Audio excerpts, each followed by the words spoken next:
In the heart of a dusty frontier hall, laughter carried further than music. She stood there, her smile lighting the room as she spoke with a man cloaked in quiet strength. From across the way, her ex watched with narrowed eyes, certain she had thrown her joy at yet another passing drifter. He muttered under his breath, bitter with pride, blind to the truth before him. This was no ordinary stranger. He was the Alpha Apache, a man whose presence commanded respect, whose silence spoke louder than threats, and whose heart carried the weight of generations. While others only saw a rugged figure leaning against the lamplight, she saw the promise of protection, honor, and love. And when the truth revealed itself, the room would never see her the same again. What will happen when her ex realizes too late who truly stands beside her? Before we jump back in, tell us where you're tuning in from. And if this story touches you, make sure you're subscribed, because tomorrow I've saved something extra special for you. The comb sat quietly on her dressing table, catching the last light of evening through the cracked window pane. It was a beautiful piece, finely crafted with delicate etchings along its back. Too fine for this rugged town, where most women wore their hair braided loose and practical. She rarely touched it now. Each time her hand drifted toward it, she felt the old sting of memory, the echo of words once spoken in affection but soured by neglect. Years earlier, when her ex had placed it in her hand, she believed it was a token of permanence, a promise of the life he claimed he wanted to build with her.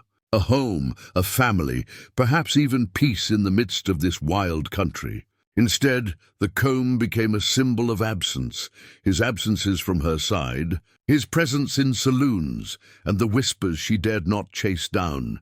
That evening, as laughter drifted in from the hall across the street, she sat at her mirror, brushing her hair with the simple wooden bristles she used most days. The silver comb remained untouched, its gleam a silent reminder of what she had once placed her trust in. Outside, wagons clattered, children ran, and fiddles tuned for the gathering. She could hear the crowd forming already. A part of her wanted to stay home, to let the night pass without the awkward weight of stares and whispers. Everyone knew her story. In towns like these, nothing stayed secret for long. The memory of a broken courtship was almost worse than the reality of it. But another part of her, the braver part she rarely acknowledged, longed to step into that room with her head high. She wasn't the woman who had been cast aside. She was still herself, still strong, still worthy. The comb drew her eyes again. She hesitated, then reached for it. The cool silver pressed against her fingers. She thought of the first time she had worn it, the way she had felt cherished, even adored, and yet she set it down. Not tonight. Tonight would not be about what he had given her, or the story he tried to write on her life. Tonight, she would wear the plain wooden pin her mother had left her, carved by hand, humble but enduring. When she finally crossed into the hall, the air was thick with smoke, lantern oil, and anticipation. The crowd shifted when she entered, eyes darting to her, then away, then back again. She met their stares with quiet steadiness, her hair pinned back with the old wooden piece. A simple choice, but one that steadied her heart. Her ex was already there, swaggering as though the hall were his stage. He caught sight of her, his lips curving into that half-smile that once made her weak, but now only tightened her chest. He thought she had come for him, to show she still circled around his flame. He thought wrong, because she had already noticed the stranger. He was set apart from the noise, leaning casually against the far wall where the lamplight bent across his face. His gaze was quiet, searching, not the greedy eyes of men who measured a woman as they did land or cattle. There was depth there, stillness even, as if he carried an entire history in silence. Others looked at him with suspicion, some with fear. She only felt curiosity. Her laughter, when it came, surprised even her. It was light, unforced, echoing through the hall, as though it had been waiting years to break free. The silver comb was far behind her, left in shadow. Here, with the stranger, she felt no need to remember the past. The amulet was simple at first glance, no more than a piece of bone smoothed by hand, strung on rawhide. and etched with patterns too fine for the untrained eye. To most in the hall, it was nothing more than a curiosity, an odd trinket from a people they chose not to understand. But to him, it was inheritance, weight and vow. She noticed it as he shifted in the lamplight, the edge of his shirt opening just enough to reveal the carving against his chest. The faint markings seemed alive, like rivers meeting on a map. For reasons she couldn't explain, her eyes lingered there, tracing the lines as if they whispered a language she didn't know. Their first words were not dramatic, nor even planned. She had passed near his side, intending only to find a seat along the edge of the room. He turned his head slightly, offered a nod, and when she returned it, something settled between them. A recognition, quiet, patient, and deeper than names. Her ex had noticed too. His smirk faltered as he caught the direction of her gaze. He could sneer at another ranch hand, mock a passing merchant, but this man unsettled him. The amulet made it worse. It was no ornament. It was identity, strength rooted far deeper than anything he had ever carried. The music began, fiddles sawing through an old tune, boots striking the floor in time. Laughter mixed with the stomp of heels and the murmur of gossip. Yet even as the hall swirled with life, she found herself drawn back to the stranger's quiet presence. He didn't move toward her, didn't demand her attention as others had. He simply existed with a steadiness that seemed to hold the room itself. When he finally spoke, his voice was low, measured. "You do not wear what was given to you." Startled, she glanced down, realizing he had seen the wooden pin in her hair. "No," she answered softly. "I chose something older, something that lasts." A faint smile touched his lips, not mocking but approving. He lifted the amulet between his fingers, letting the lantern light trace its carved surface. "This was carved by my grandfather. I carry it so that I do not forget what was promised to him, and what must still be kept." She felt the gravity in his words, though she didn't fully understand them. Yet she knew instinctively that he was not speaking only of himself. There was a depth here, a story carried across generations, bound in bone and silence. Her ex shifted in his seat, restless, pretending not to listen, yet hearing every word. He raised his glass too quickly, the liquor sloshing, his eyes narrowing at the amulet as though it were an enemy itself. The hall buzzed with easy conversation, but tension lay thick just beneath the noise. She dared a small question, her voice barely above the music. "And what does it promise you?" The stranger's gaze steadied hers, the weight of mountains behind his eyes. "That no laughter freely given will ever be left unprotected." Her breath caught. It was not a flirtation, not a clever turn of phrase. It was a vow spoken plainly, as though he had simply named the truth of the world. She turned her head away, not out of shame, but because she feared the brightness in her eyes might betray too much too soon. The ex saw it, and for the first time in years he felt fear, not of losing her, but of being measured against a man who carried legacy in silence and needed no boasting to command respect. The music swelled, and the hall carried on as though nothing had shifted. But she knew something had, and when her laughter rose again, lighter now, it no longer felt like an accident. It was an answer. The sheriff's badge caught the lantern glow as he stepped between the ex and the stranger, its dull shine reminding the hall that law still had a place here, at least in name. Folks hushed when they saw it, out of habit more than belief. The badge no longer carried the fear it once did. Too many disputes had gone unanswered. Too many nights the sheriff had turned away, rather than face a fight that might swallow him whole. The ex leaned back in his chair, smirk curling across his lips. He tipped his hat, as if mocking both the lawman and the quiet giant across the room. "Evening, Sheriff," he drawled, the words thick with liquor. "Best keep an eye out. Seems we've got a stranger come to steal smiles that don't belong to him." The sheriff's jaw tightened, his fingers brushing the edge of the badge. "Strangers ain't against the law," he said, voice even, though a quiver hid beneath. "Long as they bring no trouble." The stranger didn't move, didn't rise to the bait. His gaze remained steady, his silence heavier than words. He had no need to prove himself with noise. It was enough to be present.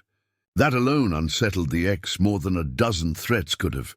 The woman stood close by, heart pounding. She remembered how her ex had once worn pride like armor, how he had filled every space with his voice, his swagger, his shadow. The sheriff's badge had meant little then. Her ex had always believed himself above it. Tonight was no different. The crowd murmured, uneasy, waiting for sparks to catch flame. Men shifted hands toward belts, women pulled children closer.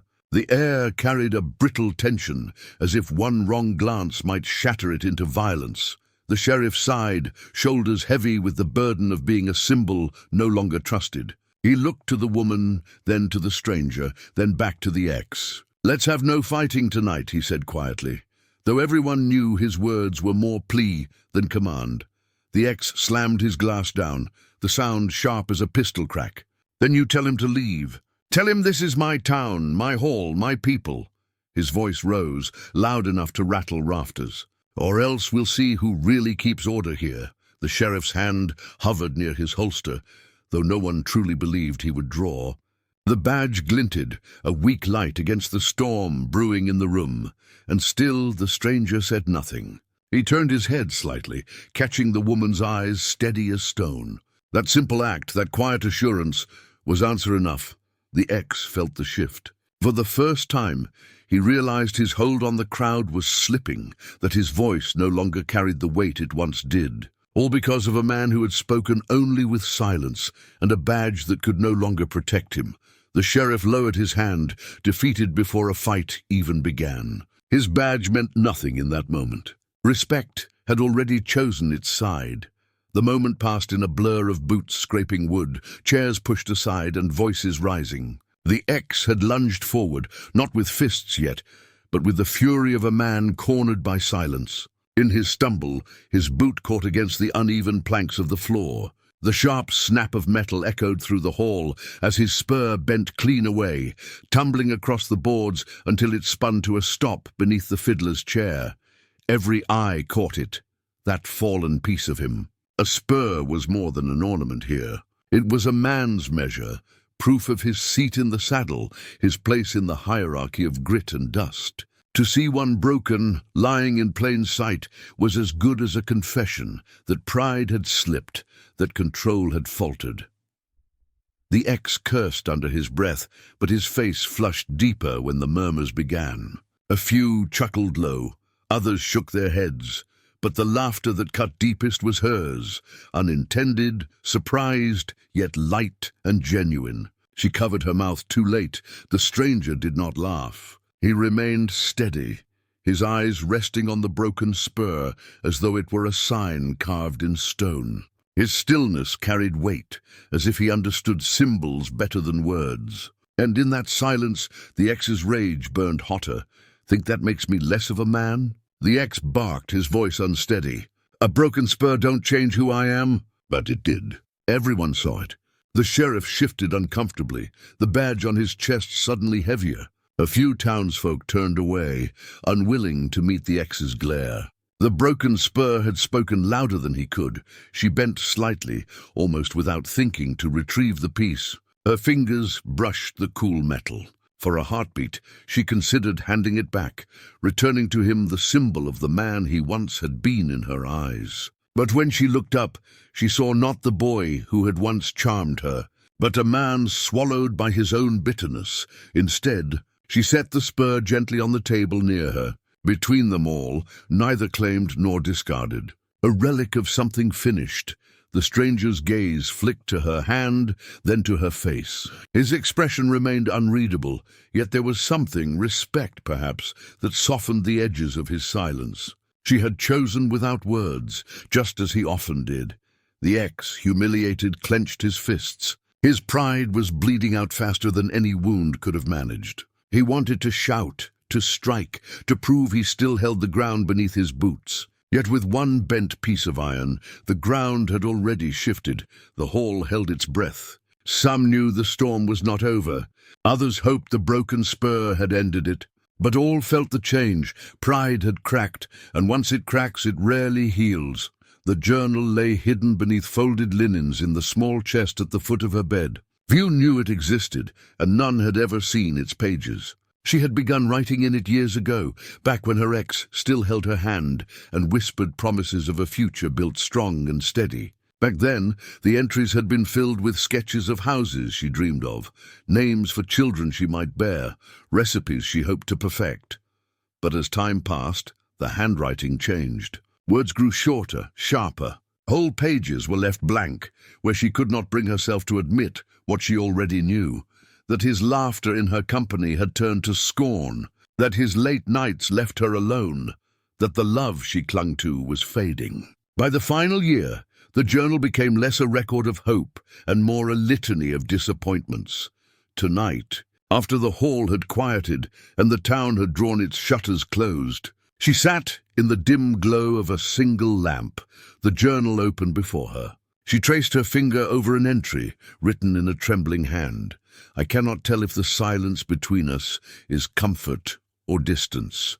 Perhaps both. Perhaps nothing. She sighed and closed the book halfway. For so long, these pages had been the only place she allowed truth to spill free. Yet as she thought of the stranger, the way his gaze carried calm without demand, the way his words measured weight instead of vanity, she wondered if her truths might at last belong outside of ink. Still, doubt clawed at her. The ex was not finished, that much she knew. His pride would not allow silence to be his answer. And though the stranger's presence had steadied her heart, she feared what would happen when pride met quiet strength in the open. The journal seemed to watch her. She turned to a fresh page, the blank expanse waiting. The scratch of her pen filled the room as she wrote, "Tonight I laughed." Truly laughed, and someone noticed, not to claim it, but to honor it. I had forgotten how much it mattered to be seen without judgment. The words steadied her hand. For the first time in years, she did not write from ache, but from renewal. She paused, staring at the line, and a faint smile touched her lips. The journal, once a graveyard of broken dreams, now carried the seed of something new. When she closed it, tying the frayed string around its cover, she tucked it back beneath the linens. It was still hers alone, but she no longer felt chained to it. What had been only private confession might one day find its answer in the open air. Across the way, in the dim-lit stable where he chose to sleep, the stranger sat with his back against the wall, carving wood in his hands, the amulet resting against his chest. He too carried stories unwritten, yet bound to be told. And in that same quiet hour, her ex nursed his anger with another drink, staring at the broken spur on his table, plotting ways to reclaim what pride had slipped from his grasp. 3 souls, bound by silence and memory, moved toward a storm none could yet name. The locket had been hers since girlhood, a gift from her mother the night she turned 16, though no picture rested inside, only a small hand-sketched likeness done with charcoal. It carried more worth than any jewel could. On days when doubt threatened to hollow her out, she touched it, remembering her mother's words. Strength, my girl, is not in what you bear, but in how you choose to rise after it. That night, after sealing her journal away, she unclasped the locket from her neck and held it in her palm. The metal felt cool, almost alive, as though it still carried her mother's pulse. She opened it, the hinge creaking softly, and stared at the faint lines of the sketch. The eyes drawn there mirrored her own, gentle, searching and brave despite uncertainty. She thought of the stranger then, of how his silence was not emptiness but depth, of how, when she laughed, he hadn't tried to own it but simply watched as though he'd been given the rarest of gifts. It felt dangerous to compare him to the image in the locket, yet some quiet thread bound them, both reminders that she was more than what her ex had reduced her to. The locket gave her clarity, but also fear. Her ex had seen her wear it countless times. He'd mocked it once, called it a child's trinket. If he saw her clutching it now, he'd sneer, perhaps worse. The thought churned her stomach, for she knew his bitterness had begun to turn reckless. Across town, her ex sat alone in the saloon, a half-empty bottle beside him. Men who once shared his laughter now gave him wide berth. He fingered the broken spur on the table, its jagged edge a reminder of humiliation. He replayed the sound of her laughter in his head, not laughter meant for him, but for the stranger. It burned more than any wound.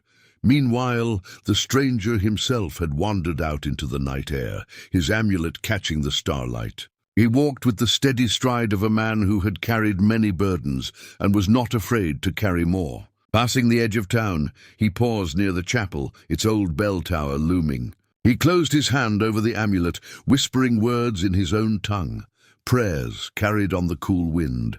Inside her room, she fastened the locket back around her neck. It lay warm against her skin now, pulsing like a heartbeat, reminding her that her life was not meant to be lived in fear or silence. She whispered to the sketch inside, as though her mother could still hear. "I will not go back." The night deepened. In 3 separate corners of the same town, hope, pride, and strength turned quietly in their keeper's hands. An amulet, a broken spur, a silver locket. Threads of fate began to weave tighter, pulling each toward the inevitable collision waiting just beyond the horizon. The badge sat heavy on the sheriff's desk, its dull shine reflecting the glow of the lantern. He had worn it for nearly 2 decades, longer than most men in this county had been alive. Every dent in its surface carried a memory.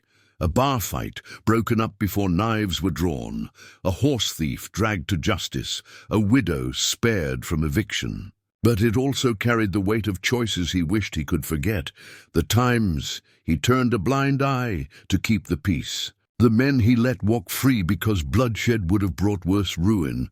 That night he studied it harder than ever. News of the woman's laughter with the stranger had spread through town like brushfire, and he knew trouble brewed. Her ex was too proud, too reckless, and the stranger, there was something about him that unsettled the sheriff. He wasn't a drifter, not truly. His silence carried the weight of men who had seen war, who had survived battles that left others buried. The sheriff turned the badge in his palm. To the town it meant justice. To him it meant he was the thin line between survival and chaos. And now he feared that line was about to snap. He thought of the woman, how often he had seen her walk with lowered eyes, shoulders tight as though bracing for storms that never came. He had suspected her suffering under her ex's shadow, but she had never spoken it aloud. The badge on his chest had often felt like a shield, but in this it had been a blindfold. He wondered if he had failed her, failed his duty. From the saloon he could already hear the ex's voice, louder, harsher, rattling with drink. Men shifted uncomfortably around him, waiting for a spark. And sparks, the sheriff knew, never stayed small. Across the street, the stranger passed by, the amulet at his chest glinting faintly. Their eyes met for a brief moment. The sheriff felt as though the man saw through him, not just to his years of compromise, but to the fear buried beneath. Yet there was no challenge in that gaze, only a quiet promise: "I do not seek trouble, but I will not run from it either." The sheriff looked back down at the badge. The town believed this piece of tarnished silver held the power to keep order. He wasn't sure anymore. What kept order truly was courage, and courage often came from those without a badge at all. Still, he pinned it to his vest. Tonight, its weight mattered. Tonight, he would stand where he should have stood long ago. In her small room, the woman traced the locket at her neck, her breath slow but steady. In the stable, the stranger laid a hand over his amulet, eyes closed as though listening to the earth itself. And in the saloon, the ex gripped his broken spur like a weapon, waiting for the night to bend to his pride. The badge glimmered faintly under the sheriff's lantern, ready to bear witness to what came next. The spur clinked against the saloon floorboards with each uneven step, its broken edge dragging a faint scar into the wood. Men glanced down at it, then up at the face of the man who wore it, and quickly looked away. They knew the history. The jagged steel had cut more than dust. It had left its mark on horses, floors, even men, when drink and temper had overtaken him. He liked the sound it made, that constant rasp and rattle. To him it was power. To others it was warning. Tonight it seemed louder than ever, echoing through the dim-lit saloon, like the ticking of a fuse. He had heard her laughter. Worse, he had seen her eyes, bright in a way they hadn't been when she was with him. And with a stranger, no less. Someone the town didn't know. Someone who carried himself as if the land belonged to him. Pride boiled into rage, and rage was all the ex had left. The bartender wiped a glass, careful not to make eye contact. Men leaned against the walls, tense, watching him pace. The spur dragged and scratched, and with every scrape tension grew. He slapped his palm on the counter, demanding whiskey, though his words slurred into curses. Beneath the curses lay something sharper, humiliation. Outside, the night hummed with its own kind of watchfulness. The stranger leaned against a post near the stable, silent, observing. He heard the noise inside, but did not stir. His amulet rested against his chest, steady as a heartbeat. He was patient. He understood anger better than most, and he knew the difference between a man's bark and his bite. The woman sat by her window, the locket heavy in her hands. The sound of that spur carried even there, and she closed her eyes. How many nights had it chased her? How many dreams had it torn apart? She thought of leaving once, of running far, but fear and shame had kept her rooted. Now something was shifting. She could feel it in the air, as though the land itself whispered change. The sheriff walked past the saloon doors, hearing the scrape of steel within. His badge felt heavier than usual. He paused, hand hovering near his hip, knowing he could not control what was coming, only guide it. He whispered under his breath, a prayer not for peace, but for restraint. The ex turned, the spur catching the lamplight, and sneered. He spoke of betrayal, of laughter meant for him alone, his voice bitter with possessiveness. He swore the stranger would learn what it meant to trespass. The men in the saloon kept their heads low, not wanting to be caught in the storm. But their silence was agreement. Everyone knew a reckoning was coming. The spur, once a tool of pride, had become something darker. It wasn't just metal. It was his fury-made sound, cutting through every corner of the night. And yet, as he stormed out into the street, ready to unleash it, the stranger did not flinch.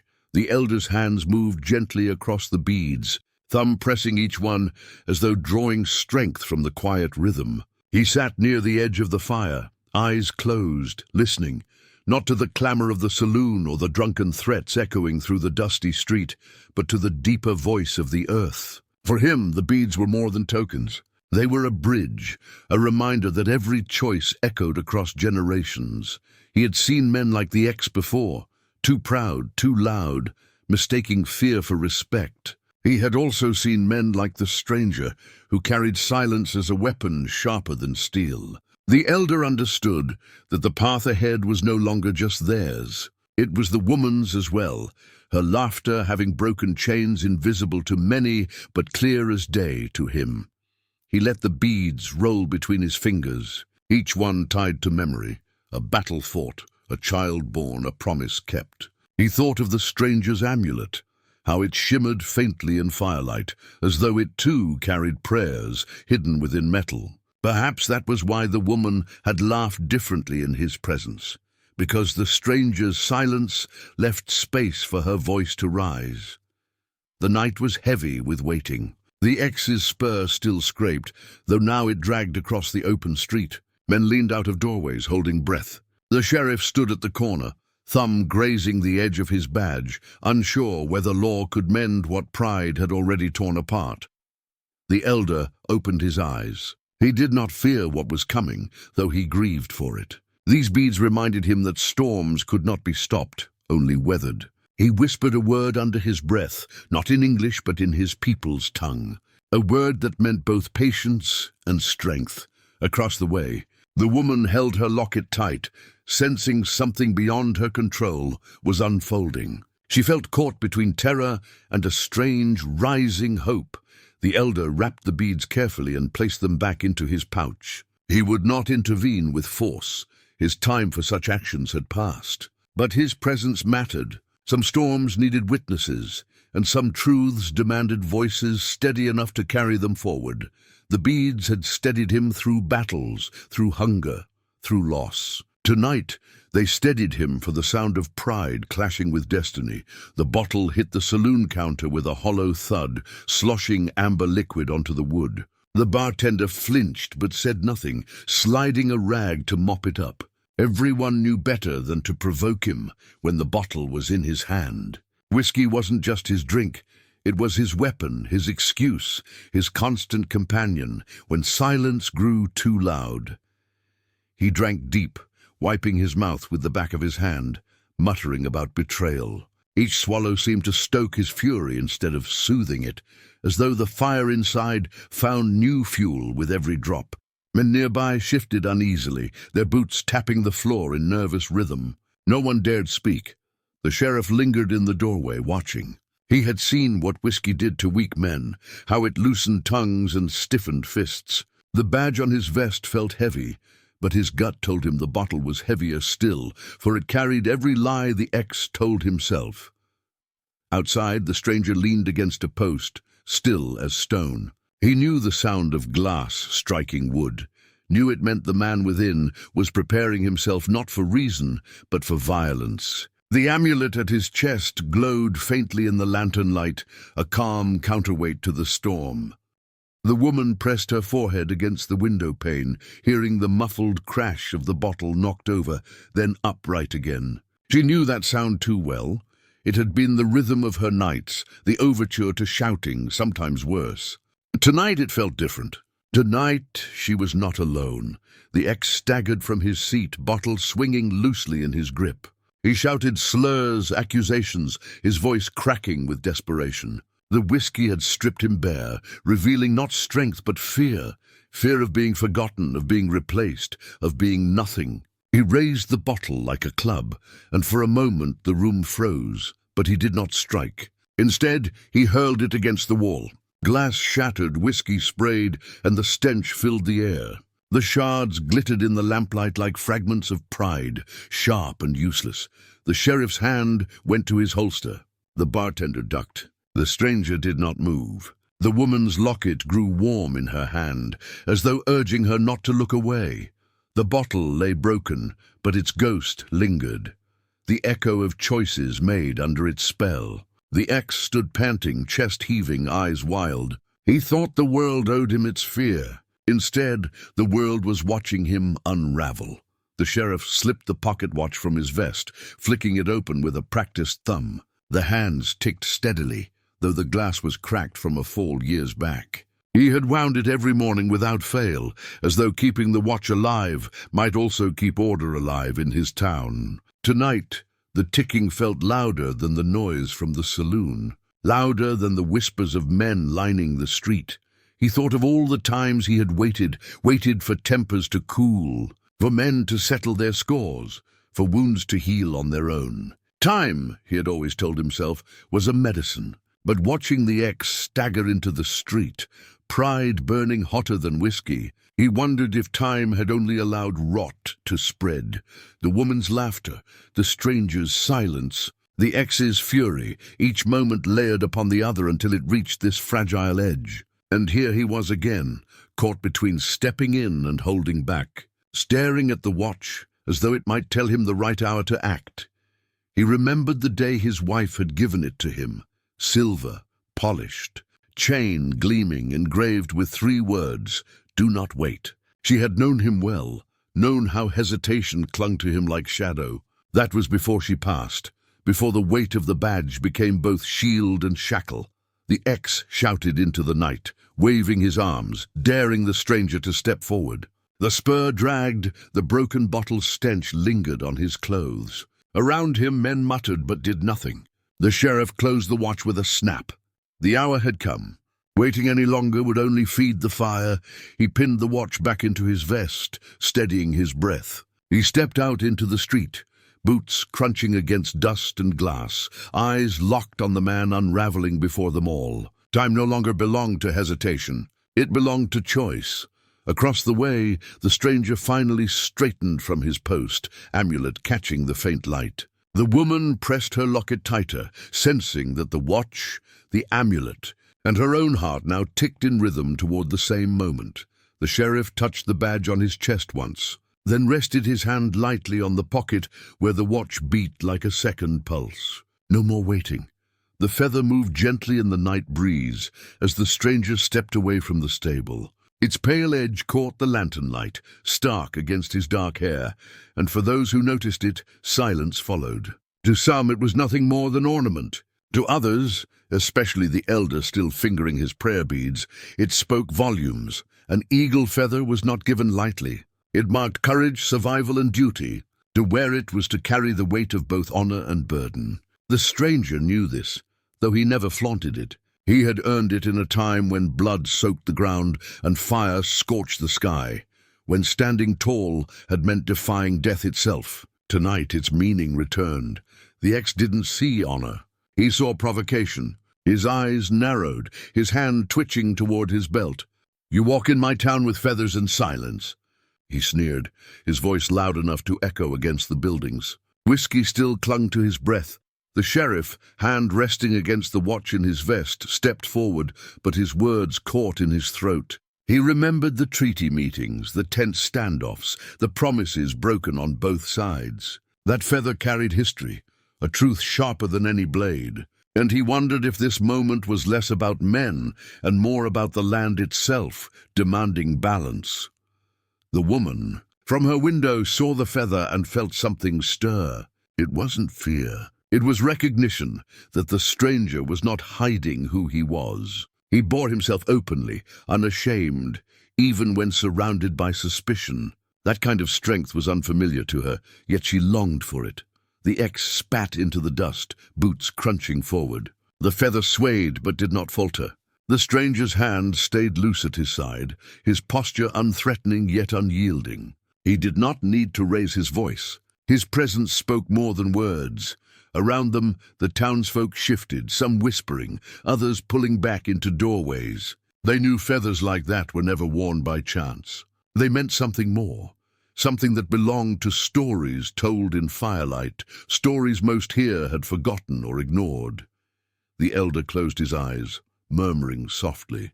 He knew the confrontation was inevitable, yet he also knew the feather was not a symbol of war, but of balance.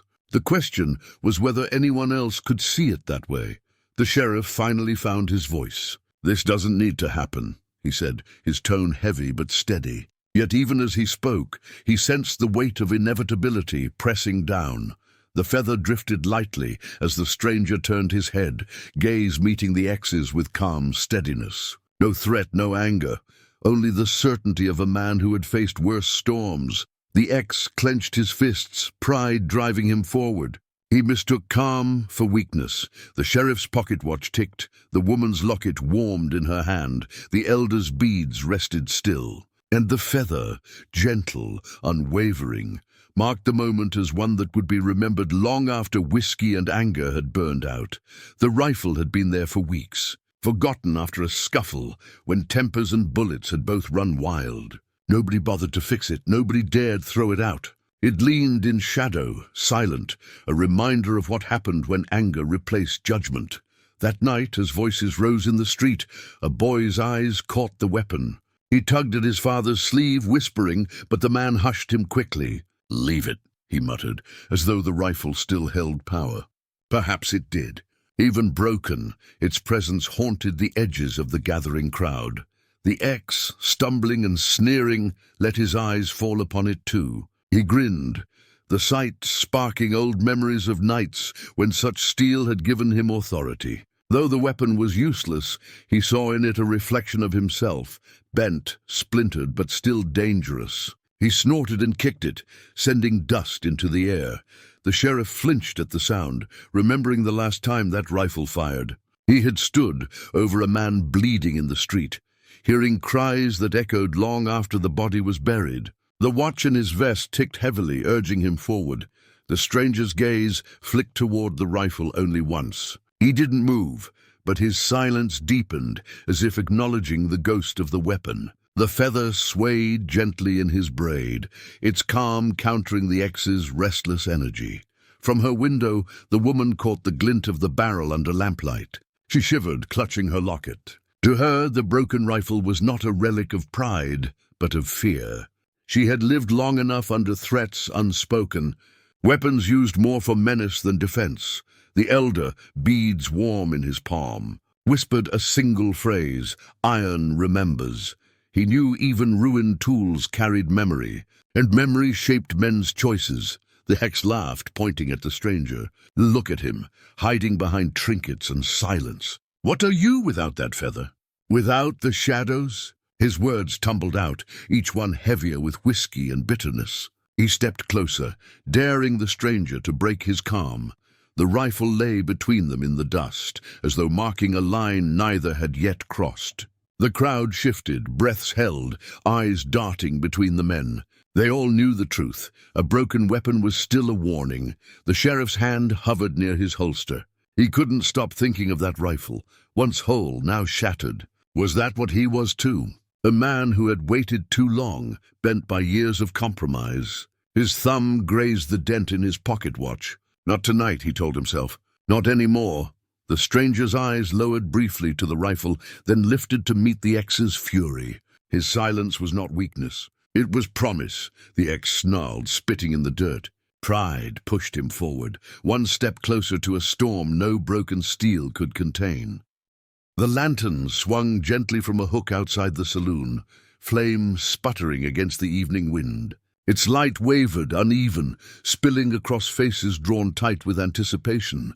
Every flicker seemed to expose something different. Fear in one man's eyes, calculation in another's, desperation clinging to the X. The sheriff glanced at it as he stepped further into the street. That lantern had burned through countless nights. Poker games, brawls, quiet talks on porches when the town still believed in peace. Tonight, its glow seemed frail, as though even fire hesitated to witness what was coming. The X snarled under its glow, the lines of drink and pride etched deep across his face. The lantern light caught the broken spur on his boot, the shards of glass still clinging to his shirt, the sweat glistening along his brow. Nothing could hide now, not his rage, not his weakness.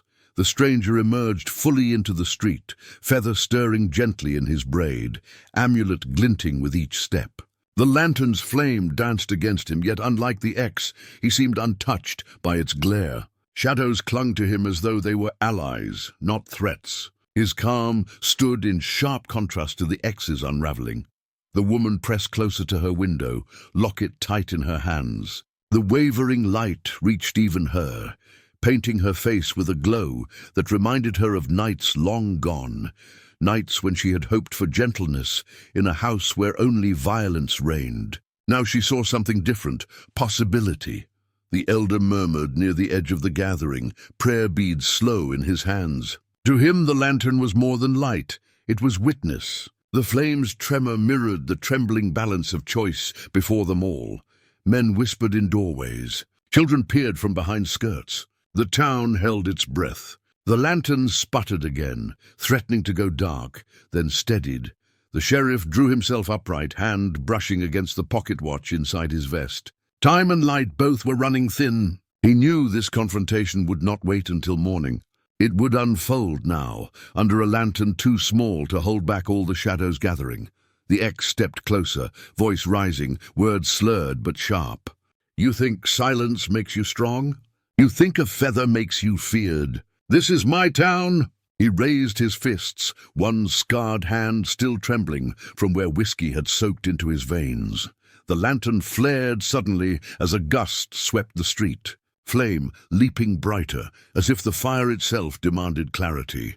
In its glow, every eye saw the truth. The X was not a ruler, not a master, not even a man in control. He was broken, clinging to rage because it was all he had left. The stranger's gaze held steady, reflecting the flame but not consumed by it. His silence deepened, not absence but presence, a force as sure as the earth beneath their feet. The lantern hissed, wick nearly gone. Soon its light would fade, leaving only what men carried within themselves. The revolver dangled from the X's hand, its metal dull beneath the dim lantern's glow. He had polished it once, obsessively, until it gleamed like a badge of power. But years of drink, dust, and neglect had left the chamber stiff, unreliable. Tonight, the weapon that once silenced arguments with a single draw rattled faintly, betraying its weakness. He lifted it toward the stranger. The crowd gasped, a ripple of fear sweeping through them like the first gust of a storm. The sheriff's hand hovered near his holster, but he didn't move. He knew this was no ordinary standoff. The X's finger pressed against the trigger. A click echoed sharp as breaking bone. Nothing. The crowd leaned forward. The woman's breath caught. Her locket pressed so tightly it left an imprint on her palm. She knew that sound. It was the same hollow failure she had prayed for in darker days, when he waved that weapon in drunken rages. The X shook it, furious, trying again. Another click. The revolver betrayed him twice in front of the very people he sought to impress. His pride crumbled, visible even in the twitch of his jaw. The stranger didn't move. He didn't need to. The silence was louder than gunfire, the broken revolver itself delivering judgment. Whispers stirred among the onlookers. Some called it fate, others muttered about curses. The elder watched quietly, his prayer beads slipping through his fingers, seeing divine order in the failure of iron. The sheriff stepped forward at last, boots slow, steady. "You're done," he said simply, not as a threat but as a truth. His voice carried the weight of the law, but the revolver's silence had already spoken louder. The X's arm trembled. He tried once more. The hammer rose. The cylinder groaned, but when the trigger fell, the gun only coughed a dull spark. A broken weapon for a broken man. The crowd no longer feared him. They pitied him, and pity was sharper than any bullet. The stranger stepped forward, one hand brushing the amulet at his chest. His gaze fixed on the revolver, then on the man who held it. No words were offered, no challenge. His silence said what the town already understood. A man's power lies not in iron, but in his spirit. The X dropped the revolver at last. It clattered in the dust, a hollow, empty sound that echoed down the street. For the first time in years, he looked small. The woman, still clutching her locket, felt her knees weaken with relief. That gun had been her prison for too long. Now broken, it freed more than her. It freed them all. The badge caught the lamplight as the sheriff stepped into the circle, his boots grinding over the fallen revolver. He bent down slowly, picked up the useless weapon, and let it hang heavy at his side. Then with deliberate calm, he adjusted the badge pinned to his vest. It had dulled over the years, scratched by dust storms, dented by brawls, but tonight it shone brighter than it had in a long time. The X sneered at him, but the crowd had shifted. Where once there had been doubt, grumbles of a weak sheriff, whispers that he had grown soft, now there was silence, waiting. For the first time, the people wanted him to act. The sheriff's eyes cut to the woman. She stood tall, despite the trembling in her hands, the locket pressed against her skin. Her courage gave him strength, as if the weight of her gaze reminded him why he had pinned this badge to his chest in the first place. "You had your chance," the sheriff said, voice even though beneath it lay steel. He tossed the broken revolver at the X's boots. It landed with a lifeless thud. "But a man without honor has no weapon worth wielding." The X bristled, fists curling. Without the revolver, he looked less like a wolf and more like a cornered dog. His pride lashed out, but his power had drained with every failed click of the gun. The stranger, still silent, stepped closer. He did not threaten, did not posture. His presence was enough. The sheriff's badge reflected the light, but the stranger's presence commanded the room. For a heartbeat, both symbols, iron and spirit, stood side by side, and the crowd realized they were not opposites, but allies. The sheriff turned to the people gathered, his voice carrying, "The law has spoken." The gun failed because it carried no truth. But this badge still stands. He tapped the star, its edges glinting. "Tonight, justice isn't about me. It's about us, about the order we hold together. No man, no matter how loud, is greater than that," murmurs rose. Respect replaced doubt in their eyes. For years they had seen the sheriff as weary, as compromised. But now they saw the man beneath the dust, resolute, unbending, willing to face danger not for power, but for principle. The X spat in the dirt, defiant, but no one rallied to him. The townsfolk shifted their stances, some folding arms, others shaking heads. He was alone. The sheriff's hand hovered near his holster, but did not draw. He didn't need to. His authority no longer came from his pistol, but from the badge that still gleamed under the lantern glow. The woman's eyes softened. For years, she had thought of justice as a fading dream, a thing lost to fear and corruption. Tonight, with a tarnished star burning bright, she felt hope take root again. The X growled low in his throat, but even he knew the badge had already stripped him of the last shred of power he claimed. From the back of the hall, an elder stepped forward, carrying a small drum, its hide stretched taut, worn by time yet still strong. The Apache war drum had not been heard in this town for decades. Its sound, once feared by settlers, whispered about in stories of raids and resistance. Tonight, however, it was not carried as a weapon of war, but as a vessel of memory, a bridge between people. The elder placed it on the ground between the sheriff and the stranger. He struck it once with his palm. Boom! The sound rolled like thunder, vibrating through the wooden floorboards, climbing into the bones of everyone present. Heads turned, eyes widened. Even the X flinched at the resonance. The stranger bowed his head slightly, acknowledging the drum with reverence. The woman's breath caught. She had heard tales of the drum, but never felt its weight until now. Its pulse steady, ancient, commanding silence. The sheriff, too, stilled. He had faced bandits, outlaws, even men with bloodlust in their eyes, but never had he felt something so deeply rooted. His badge glittered faintly, yet he knew in this moment the drum spoke louder than any law. The elder's voice rose, low but firm. This drum is not just for war. It is for truth. Tonight let truth be heard. He struck it again. Boom! The crowd shifted uneasily. Truth had many faces, and each feared which one would be called forth. The X snarled, "This is nonsense. Old tricks and heathen noise won't change what's mine." But his words fell flat, drowned beneath the steady rhythm.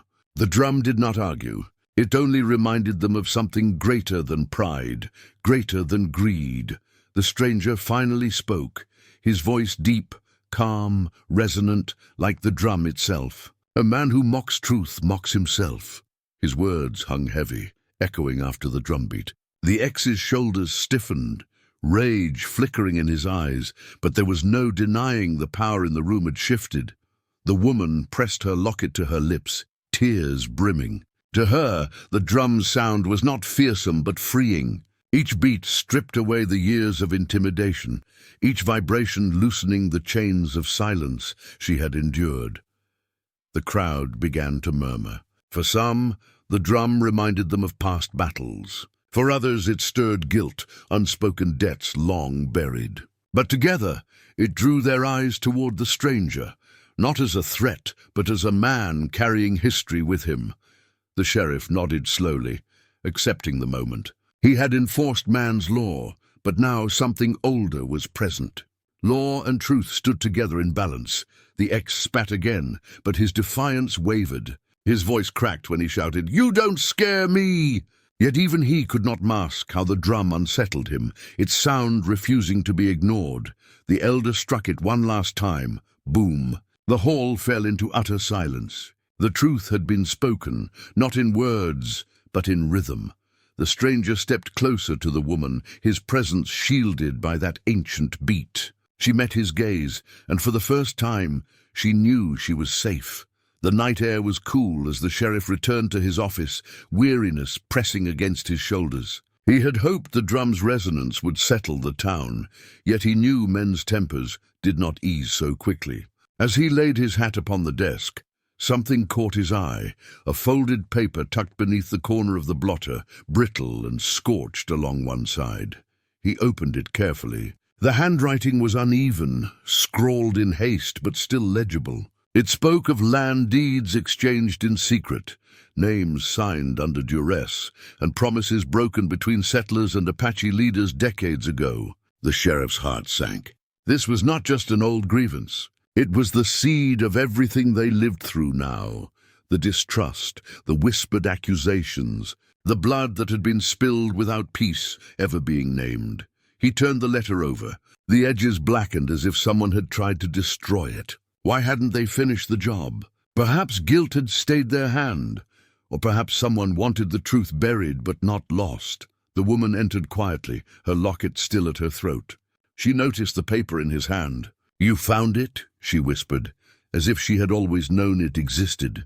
Her eyes lowered, shadows crossing her face. "That letter ruined more than land. It ruined families, mine included." The sheriff studied her, then the stranger who appeared moments later, silent but watchful. The warrior's eyes narrowed when he saw the torn letter. Recognition flickered there. "This is not just paper," the stranger said. "It is the chain that bound our people, and the proof that some chains were forged in lies." His voice was controlled, but underneath lay the raw edge of memory. The sheriff folded it, tucking it into his vest pocket beside the pocket watch. Two weights side by side, one marking time, the other revealing truth. He realized then that this was no mere artifact of the past. It was leverage and danger. If the X or others learned of it, they could twist its meaning, inflame the town, and undo the fragile calm brought by the drum's rhythm. Outside, voices rose in drunken song, and boots scraped against the boards of the street. Trouble was brewing again. The sheriff pressed his hand against the torn letter. Time was slipping. Secrets demanded reckoning. The X staggered from the saloon, half lit by lantern glow, his jaw tight with humiliation. He clutched a bandana in his fist, waving it like a banner, though its cloth was stiff, brown at the edges where blood had long dried. He tied it to his wrist, snarling for all to see. Men recognized it at once. Years back, during a border skirmish, the X had worn it when he stumbled home wounded, claiming it was stained in his own valor. But whispers told a different tale, that the blood belonged to another man, a friend he had abandoned to die. The stranger's gaze fell upon the bandana. His face did not change, but his silence deepened, and those who knew him sensed the storm building inside. The woman's hand went to her locket as though shielding her heart from the sight. The X raised his arm high. "This," he barked, "is proof I've fought harder than any of you. Proof I bled while others cowered." His words slurred with drink, but his fury was sharp. The sheriff watched from the boardwalk, the torn letter pressing against his chest, the pocket watch ticking steady in his vest. He knew symbols had power, sometimes more than bullets. And here was the X, wielding a relic of betrayal, as though it were a crown. The elder who had brought forth the drum earlier shook his head. "That cloth holds no honor," he murmured. "It reeks of cowardice. To wear it is to shame the dead." The crowd shifted, unease spreading. Some nodded in agreement. Others avoided the elder's eyes, unwilling to speak. The stranger finally stepped forward, slow, deliberate. His shadow stretched long beneath the lantern light. When he spoke, his words were quiet, but they cut sharper than the X's shouts. "Blood tells the truth," he said, "and that cloth does not carry yours." The X's face twisted, pride and fear colliding. He jerked the bandana tighter around his wrist, as though binding himself to the lie. His chest heaved. His eyes darted between the crowd, the woman, the sheriff, the stranger. The sheriff sighed inwardly. He had seen men destroy themselves with liquor, pride, and lies. But with that bandana, the X was not just destroying himself, he was pulling the whole town toward another fire. The night grew heavier, and all knew the bandana would not be worn much longer without blood being spilled anew. The sheriff found the broken revolver in the evidence box beneath his desk, buried among scraps of forgotten cases. The metal was cold, warped at the barrel where a bullet had misfired years ago. No gunsmith would repair it. No man would carry it with pride. Yet he kept it, not as a tool of law, but as a quiet warning. That revolver had belonged to a deputy, young and eager, who had drawn too quickly in a moment of fear. The misfire cost him his life, and nearly others. The sheriff had carried the weight of that day ever since. He set the revolver upon his desk now, staring at it as the echoes of the X's drunken challenge still lingered in his ears. Pride, he thought, was more dangerous than powder. It turned men reckless, made them fire before seeing clearly. The woman entered, her eyes red from tears, not yet shed. She saw the revolver and paused. "It doesn't work?" "No," the sheriff answered softly. "Maybe that's its lesson." She reached for her locket, fingers trembling. Then keep it close. Remind him, remind all of them, that some weapons fail when most needed. Pride breaks like iron. Later, as the crowd gathered again outside, the sheriff slipped the broken revolver into his coat pocket, not to wield but to show. The ex's hand rested near his own holster, his blood-stained bandana tight on his wrist. The stranger stood calm, his shadow long, the amulet glinting faintly at his chest. The sheriff stepped between them, his hand drawing not a loaded weapon, but the useless revolver. He raised it high, voice steady. "This is what comes of haste and pride," he declared. "A gun that kills its owner, a story no man can rewrite. Think well before you pull iron tonight, for this is the end waiting in your hand." The crowd hushed. The ex's sneer faltered, though only for a breath. The broken revolver gleamed dull in the lantern light, not threatening but damning. The church stood at the far end of town, its steeple leaning slightly, scarred by lightning years ago. Few walked through its doors these days, save for funerals or storms. But that night, when the tension from the square threatened to break into violence, the pastor appeared in the doorway, holding something heavy against his chest. It was a Bible, its leather cover blistered, the corners charred as though pulled from a fire. He set it on the steps, opened it carefully.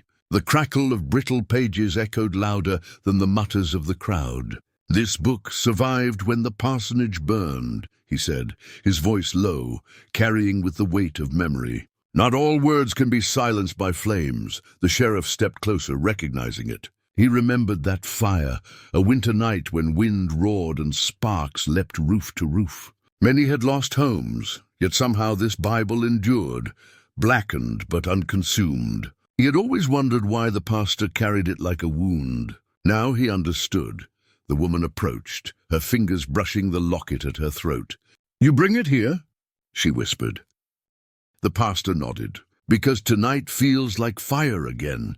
His gaze moved from the ex, bandana tight, to the stranger, amulet gleaming. "And what fire does not consume, it tests." The ex scoffed, his laugh brittle. "Words don't win fights. Guns do." He spat on the ground, eyes wild, pride unshaken. Yet his hand trembled near his holster.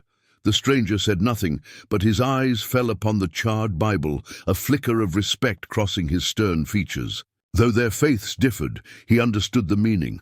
Survival carries truth deeper than conquest. The sheriff touched the broken revolver hidden in his coat, then the torn letter pressed against his vest.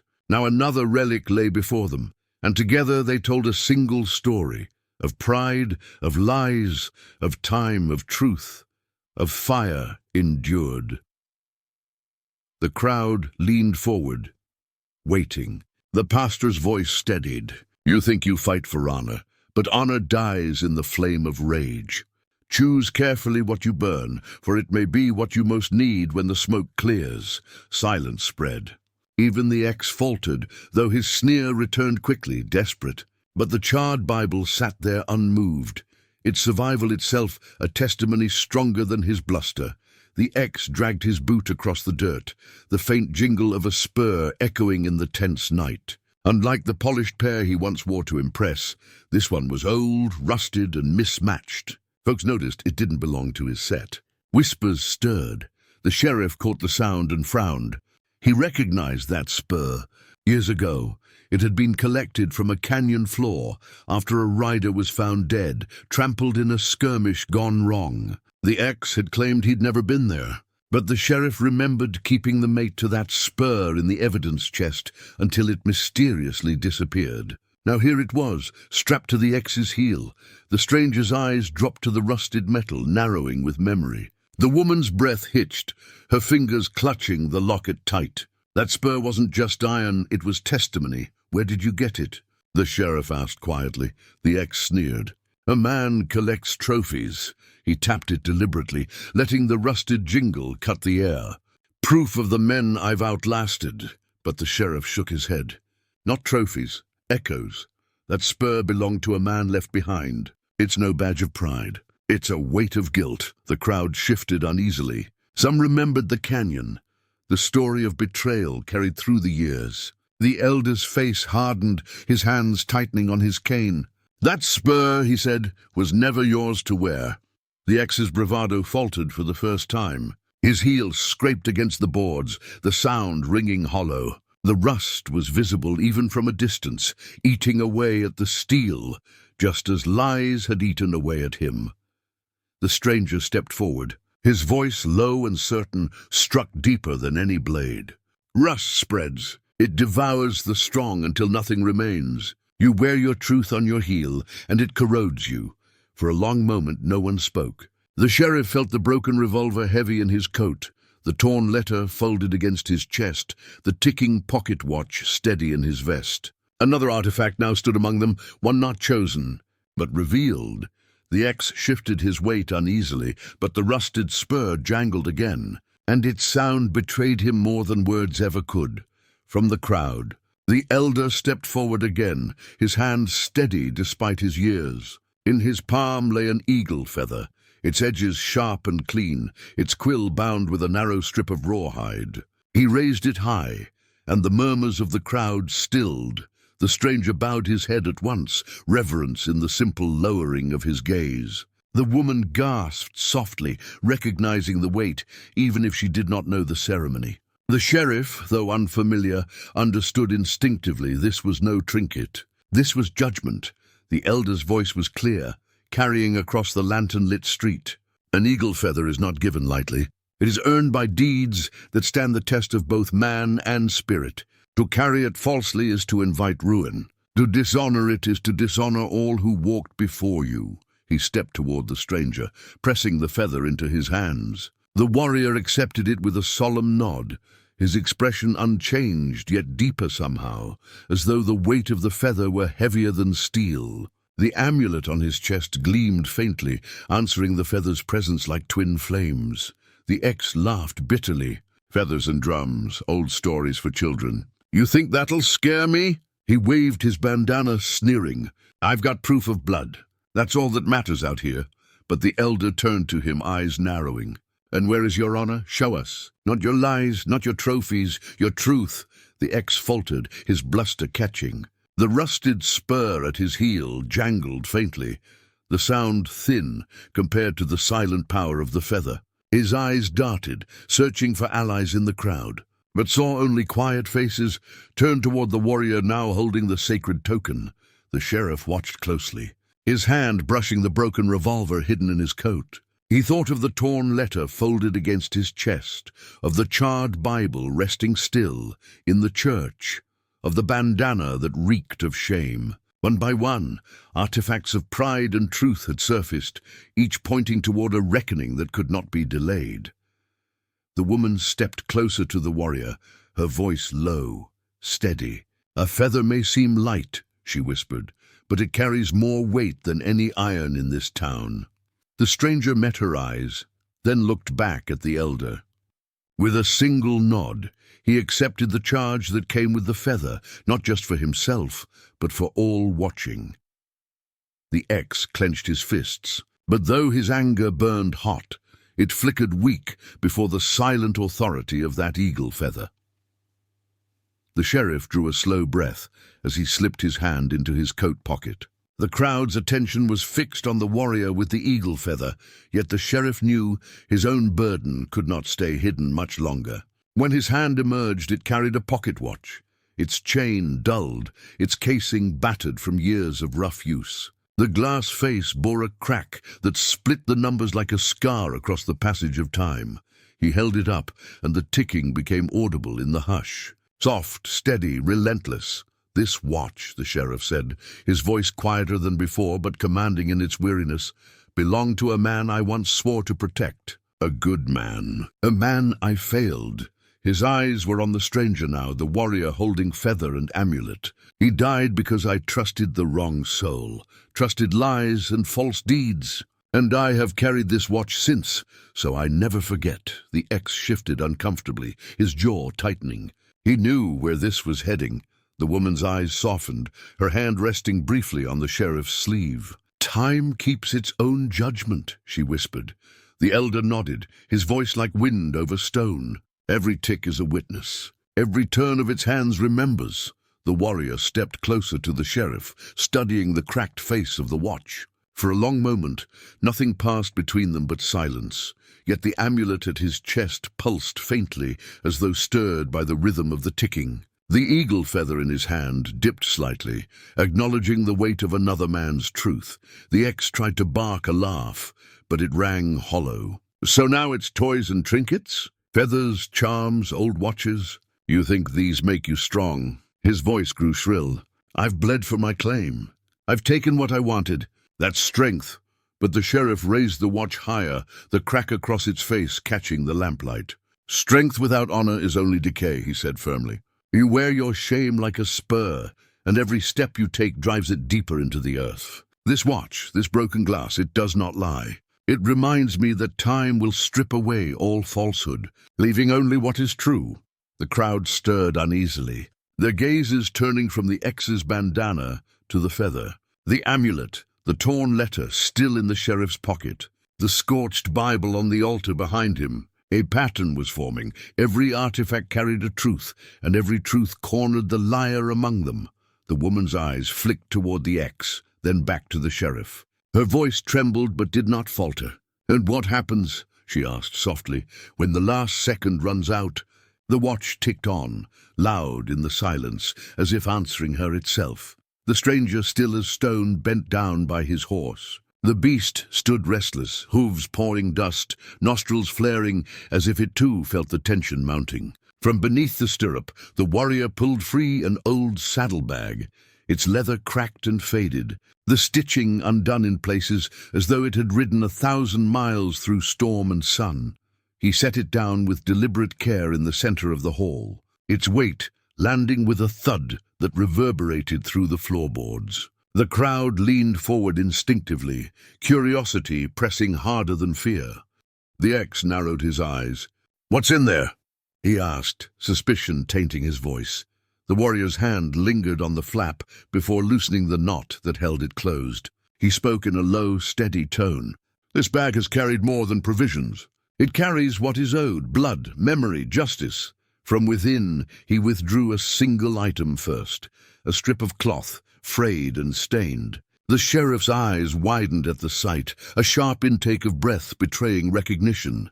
That came from the night of the fire," he whispered. "The night the ranch burned," the crowd gasped. Whispers spread like prairie fire in dry grass. Everyone remembered the blaze, the smoke rising against the black sky, the cries of cattle, the charred remains left behind. Few knew who lit it. Fewer dared to ask. The warrior placed the cloth upon the saddlebag, then drew out something heavier, a metal flask, dented and blackened, its surface blistered by heat. He held it up for all to see. "This," he said, "was dropped by the man who set that fire." His gaze locked on the ex, sharp as a blade. "A man who thought flame could hide his deeds." The ex's face twitched, then twisted into a sneer. "You're reaching," he spat. "Anyone could have dropped that. You're just weaving tales."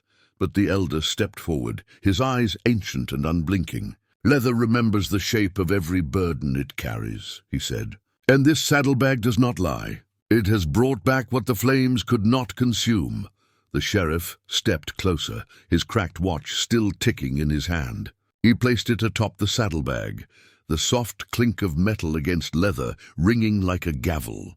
"Piece by piece," he said, voice steady, "the truth builds itself." The woman trembled, her gaze darting between the artifacts: the feather, the amulet, the torn letter, the scorched Bible, the watch, and now the saddlebag, spilling its secrets onto the wooden floor. Her heart pounded with the rhythm of the ticking watch, the sound of justice forming shape before her very eyes. The ex tried to laugh again, but the sound was brittle, hollow. He shifted from one boot to the other, his hand twitching near his hip as though itching for a weapon. Yet he found no strength in the eyes that now turned on him, no ground left beneath the weight of evidence. The warrior closed the saddlebag, his hand pressing against it with quiet finality. "The land remembers," he said. "The leather remembers. And tonight, so will you." The crowd fell silent once more, waiting, bracing for what would come next. The hall's air thickened as the stranger reached once more into the folds of memory he carried with him. From his belt, he unhooked a small bundle wrapped in rawhide. He unwrapped it with deliberate calm, and when the last layer fell away, the crowd saw it, a spur snapped jagged at the rowel, rust blooming like dried blood across its surface. The sheriff stepped forward, jaw tightening. "I know that piece," he muttered. "Belonged to a rider meaner than the desert sun. The night of the fire, I saw a man stumble, one boot bare of its spur." The ex's shoulders stiffened, the faintest flicker of panic crossing his face. He tried to mask it with a smirk, but his hand betrayed him. Clenching at his side, the warrior raised the broken spur high, so lamplight caught its rough edges. "Iron never lies," he said evenly. "It breaks under force, it cuts when pressed, and when it snaps loose, it tells who rode where." He turned the relic slowly. "This was found in the ashes of the stable," gasps rippled.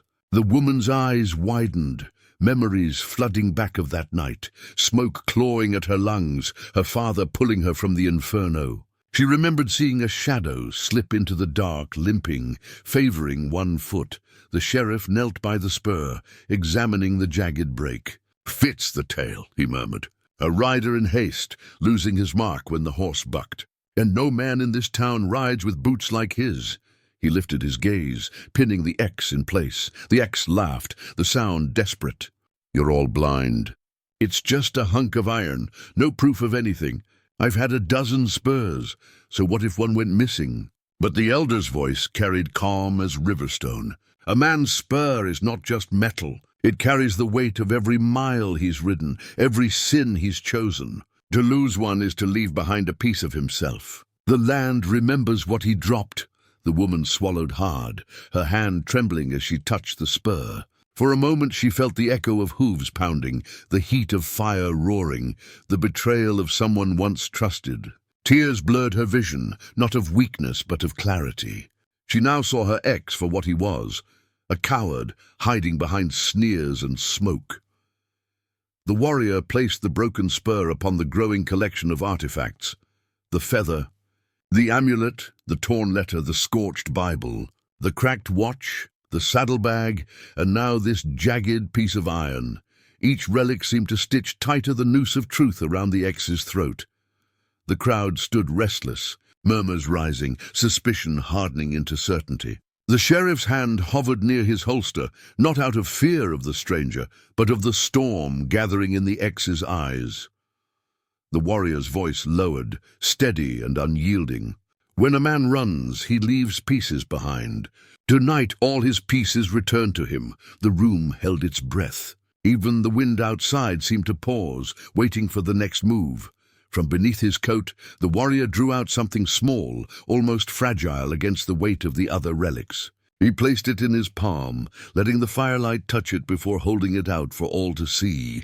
A locket, its silver tarnished edges scorched, one side dented as though crushed under a boot. The crowd leaned closer, their murmurs softening. The woman gasped. Her hand went to her chest, as if the memory had struck her with the force of a blow. "That's my mother's," she whispered. "She wore it until the night the fire took her." The sheriff's face hardened. "I searched the ruins for that locket. Never found it." His gaze shifted sharply toward the X. "But now, here it stands, blackened like the truth you've tried to bury." The warrior thumbed open the stubborn hinge, the metal squealing with protest before revealing the fragile sketch within. A woman's likeness, delicate lines faded but still visible. Though the flames had licked it, her face survived, a ghost staring out at the crowd. The X's jaw tightened, his voice rising. "You can't pin this on me. That could have been planted. Anyone could have found it and kept it." The elder's voice cut through the tension, calm and certain. "And the keepsake knows its keeper. It does not wander from hand to hand without story. If this locket found its way back now, it means it has chosen to speak." The woman stepped forward, her trembling fingers brushing against the locket. The silver was cold, the burn marks rough beneath her touch, but the portrait within stirred her memory, the way her mother laughed, the way her father guarded them both. Her throat tightened, the weight of loss mixing with a new, sharper understanding. The sheriff's hand curled into a fist. I remember the rumors, he said. Someone went back to the ashes searching for valuables. A man bold enough to return to the scene he created. The warrior placed the locket carefully atop the saddlebag, beside the spur, the watch, the Bible, each artifact forming a chain stronger than steel. Every piece tells the same story, he said. A man who thought fire could erase his sins. But fire leaves scars, and scars speak louder than lies. The ex's face darkened, fury flashing in his eyes. He looked around the room, but no ally came forward, no face turned in sympathy. The crowd's silence condemned him more loudly than words. The woman straightened, her trembling stilled. She met the ex's gaze, her voice steady for the first time. You didn't just take my family's land. You tried to take every memory we had. But tonight, they've all come back to stand against you. The hall seemed to hold its breath. The locket, blackened but unbroken, gleamed faintly under the lantern light, a small, stubborn testament that even fire could not consume love or truth. The warrior bent down, dragging something heavy from beneath a canvas at the far side of the room. Metal scraped against wood, the sound sharp enough to set every jaw tight. When he stood, the object in his grasp was unmistakable. A rifle, its wood stock cracked, its iron barrel orange with rust. No shine remained, only the weary skeleton of a weapon that had seen both duty and desertion. The sheriff's breath caught. That belonged to her father. He swore by it, kept it polished, kept it clean. Never let it rust a day in his life. The woman's hand rose to her lips. He did, she whispered. I watched him care for it like it was part of him. The warrior ran his thumb along the corroded barrel. Then tell me how it came to be abandoned in the canyons, left to rot like carrion. Tell me who stripped it from his hands. The ex shifted, anger spiking in his eyes, but unease shadowed him. You think one broken gun proves anything? Weapons change hands all the time. The sheriff's stare hardened. Not this one. He carved his initials under the stock. See for yourself. The warrior turned the rifle over, and there they were, barely visible beneath the corrosion, but still cut deep, J.D., the initials of the man whose life had ended too soon, whose land and family had been left prey to wolves. The woman's knees weakened, and she clutched the sheriff's arm. He never would have let it go. If it wasn't in his hands when he fell, it was taken, the elder's voice rolled low and steady. A rifle abandoned is more than a relic. It is the silence of a man whose voice was stolen. The rust is not neglect. It is testimony of betrayal. The crowd stirred uneasily, eyes darting between the artifact and the ex. The pieces were aligning too cleanly. The spur from false boots, the cracked watch of failure, the charred locket of fire, and now the rifle, each one whispering the same name in accusation. The warrior set the weapon down carefully, as if honoring the fallen man it once served. The echo of metal against wood rang like a verdict. The ex's fists clenched. You're weaving stories from scraps. None of it proves I... His words faltered under the steady gaze of the sheriff. The grief of the woman, and the truth carried by each relic. The woman, her voice trembling yet resolute, spoke into the stillness. It doesn't matter if you deny it. My father's rifle has spoken. He is here with us now. And with that, silence fell again, broken only by the faint creak of the old rifle's stock, as though the weapon itself groaned beneath the weight of memory. The sheriff leaned against the table, his hand drifting to a small bundle tucked deep within his satchel. He hesitated before pulling it free, his face lined with the gravity of memory. When he laid it down, the lamplight revealed fabric, faded crimson, stiff with old stains, edges ragged where fire or blade had chewed. A bandana, ordinary once, but heavy now with what it carried. The woman stiffened, her breath catching. I know that cloth. It was knotted around his neck that night. Before everything went dark, the warrior's gaze sharpened. He reached out and touched the edge, his fingers coming back grey with the powder of time. Blood remembers even when men lie, he said. The sheriff's jaw tightened. This was found near the creek bed, long after the smoke cleared. I never spoke of it, because I knew whose blood it bore and whose hands had ripped it away. The ex tried to sneer, but his voice cracked. You can't prove whose it is. Fabric's just fabric. Could have been anyone's, but the elder's words cut through the tension, slow and unwavering. No cloth binds itself to grief unless it has reason. That stain tells the truth. It belongs not to strangers, but to kin. The sheriff unfolded the bandana fully, the stains forming a dark blot across its center, like a wound that never healed. The initials, stitched faintly in one corner, LM, brought a low murmur from the crowd.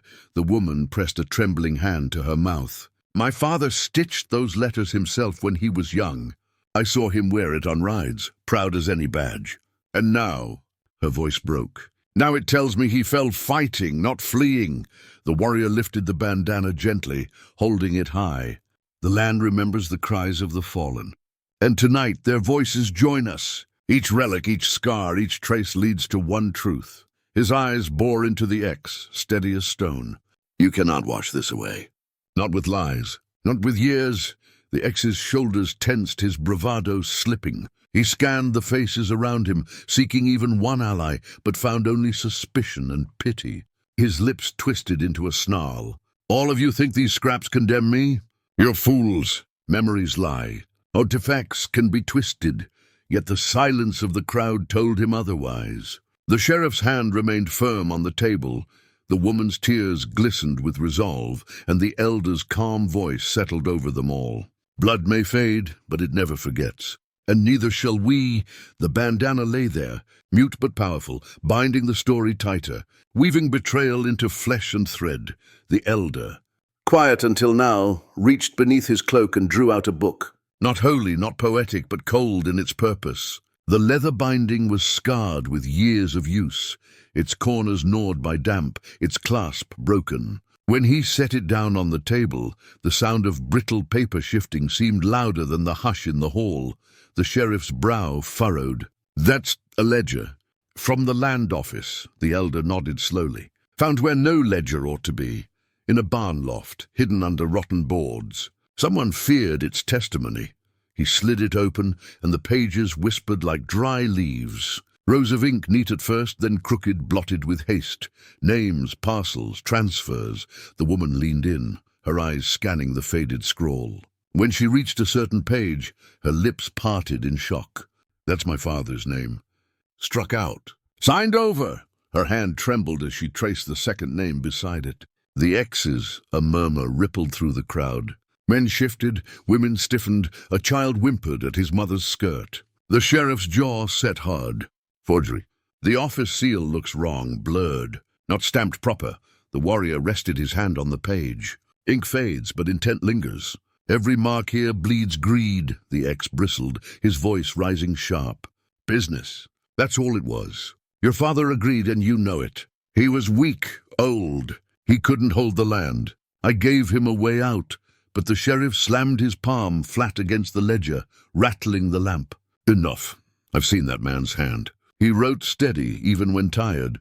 This, he jabbed a finger at the wavering lines, isn't his. Someone pressed his mark, maybe after he'd already fallen. The woman's face hardened through her grief. You took more than land. You tried to take his honor, to make him complicit in his own ruin.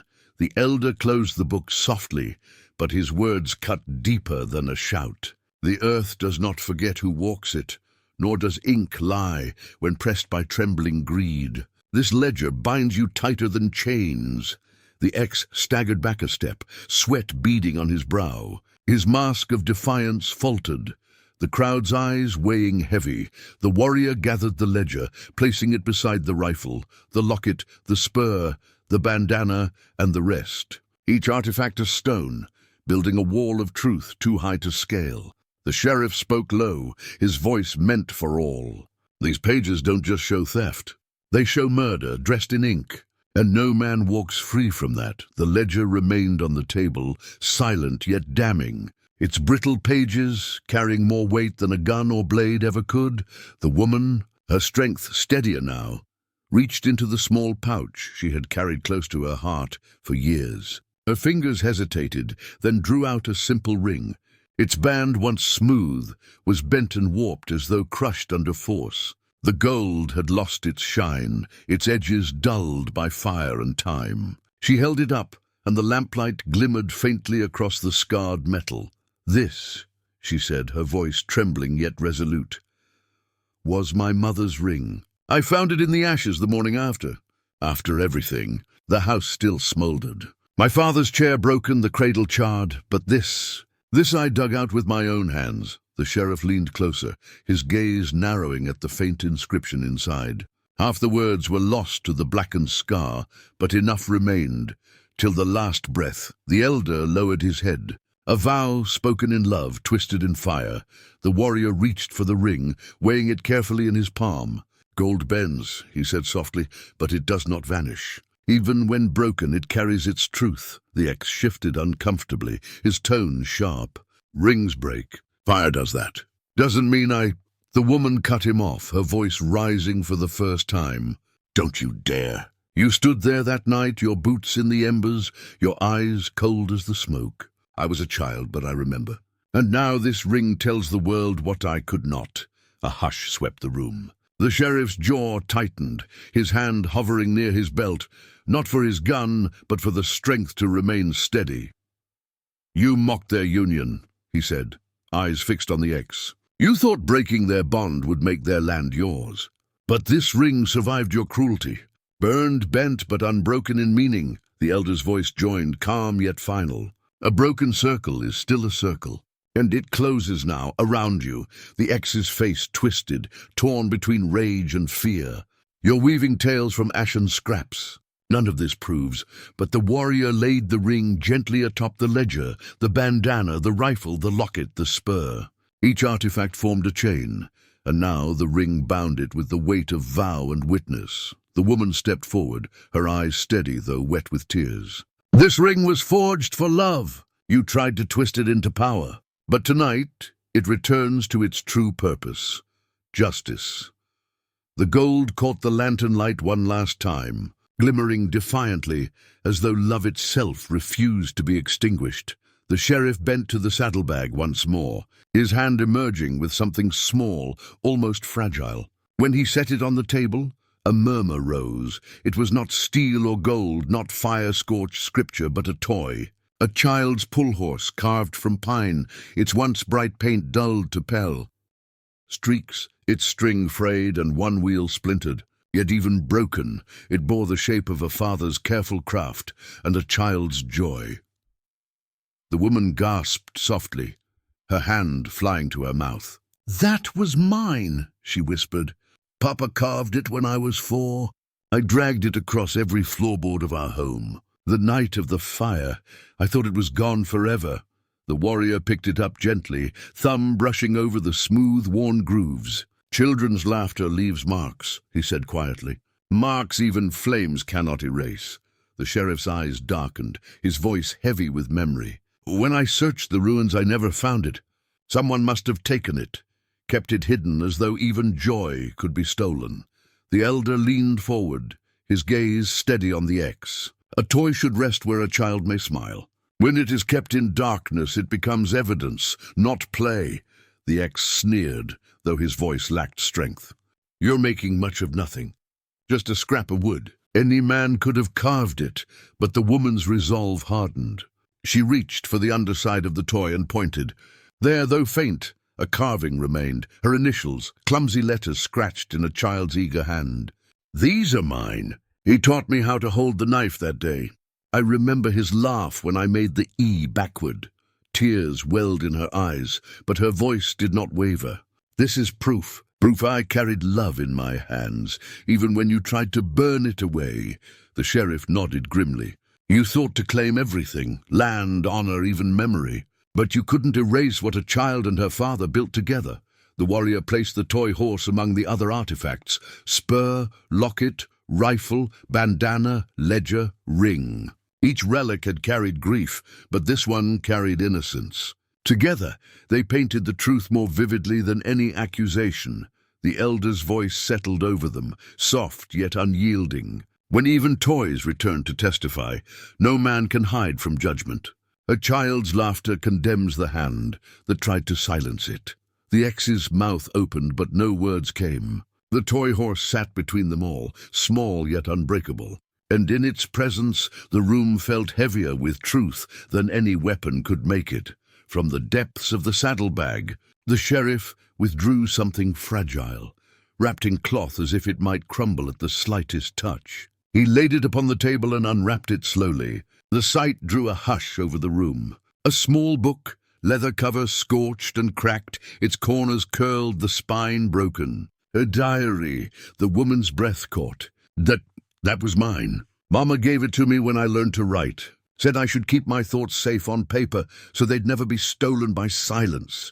The warrior leaned forward, careful hands opening its pages. Many were blackened, words lost to smoke, yet in the center faint lines of ink remained.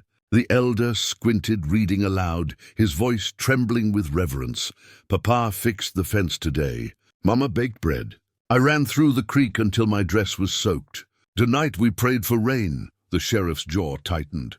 Ordinary words. That's what makes it powerful. It's not a tale of war or crime, just life. And life that someone tried to erase. The woman reached out, her fingertips brushing the edge of the page. I thought the fire swallowed it all, our laughter, our small joys.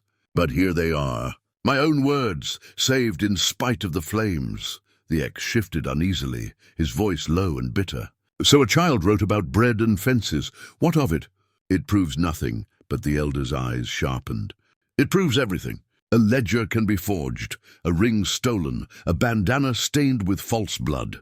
But a child's hand records only truth. No plot, no calculation, just the echo of a day as it was lived. And in that echo, the shape of innocence. The warrior closed the book gently, his thumb resting on the cover's burn marks. Even fire, the great devourer, could not take her words. That is not chance. That is witness, the sheriff nodded, his voice solemn. These pages testify to what should have been protected, a home, a family, a future. That you tried to turn such a life to ash speaks louder than any defense you can muster. The woman's tears fell freely now, though her voice was strong. You tried to erase me, but my words remained. Even in ruin they waited to return and accuse you. The diary lay among the other artifacts, fragile yet undeniable. A child's memories pressed in ink had survived when stronger things perished. Around it silence gathered, a silence not of doubt, but of judgment forming. The elder's voice fell like the close of a prayer, when even a child's scrawl rises from the ashes to confront its destroyer. No denial can hold. The dead speak through memory, and memory does not lie. The ex lowered his gaze, but the diary remained open, the faint letters glowing faintly in the lamplight, immortal as truth itself. The woman's hands trembled as the elder placed the locket before her. Its once bright silver was now mottled with green and brown, the chain broken, the clasp stubborn from years of neglect. Yet when the warrior carefully pried it open, a tiny gasp escaped her lips. Inside, behind warped glass, lay the faintest trace of a portrait, ink and color blurred by age, but still recognizable. A mother's face, soft-eyed and smiling, beside a small child, with untamed hair and a grin that shone brighter than memory itself. The sheriff leaned closer, studying it under the lantern's glow. This was drawn by steady hands, commissioned, no doubt. A man doesn't pay coin for such work unless he means to keep it close, carry it always. The woman touched the image with the pad of her finger, as if afraid her own warmth would erase it. I remember the day. Mama fussed over my dress, brushed my hair till I cried. Papa laughed, said even in paint I'd wriggle like a colt. She let out a broken laugh. I thought it was gone forever. The elder's tone deepened, deliberate. A locket is not mere adornment. It is a vessel. It carries heart, carries soul. When it is torn away, the one who wore it is stripped not only of memory, but of their tether to those they love. The ex shifted in his chair, eyes narrowing. So what? A trinket? Any child might own such a thing. Doesn't make it hers. The sheriff turned sharply, his voice edged with scorn. Then why was it found buried under ashes not her own? Why hidden in the folds of scorched earth, waiting to be reclaimed? Chance does not cradle portraits of mother and child together unless tied by blood. The warrior spoke then, his words a steady drum. A mother's likeness does not fade from a child's heart. She knows this face. She remembers the weight of it around her neck. No denial can cut that cord. The woman's eyes burned with tears, but her voice rose like steel drawn from fire. You tried to bury me. You tried to bury her. But this... She held the locket aloft, its tarnished chain swinging. This is my blood's proof. Her face lives within it, and mine beside her. No fire, no lie, no cruelty can erase what is bound inside. The elder nodded gravely. A locket is not silent. It speaks across time, whispering of bonds stronger than flame, stronger than deceit. You sought to silence them, yet here they are, rising from the grave you dug. The sheriff struck the table with his palm, sealing the moment. This is no trinket. It is testimony. It ties mother and child together, unbroken, despite every hand that tried to sunder them. The ex turned his face aside, but the weight of the artifact lingered, pressing against every soul in the room. The locket, small and fragile, had become larger than his excuses, heavier than his silence. The warrior closed it gently, setting it back among the gathered evidence. The truth grows heavier with each piece. You cannot outrun what belongs to her. The locket gleamed faintly in the lamplight, like a star that refused to be swallowed by night. The sheriff laid the glove on the table, the single piece of leather curling slightly at the edges. Its seams were frayed, stitching loose in places, and a darkened stain ran along the palm and fingers, evidence of a hand caught in violence. The faint scent of earth and old blood clung stubbornly, a quiet reminder of the night it had been lost.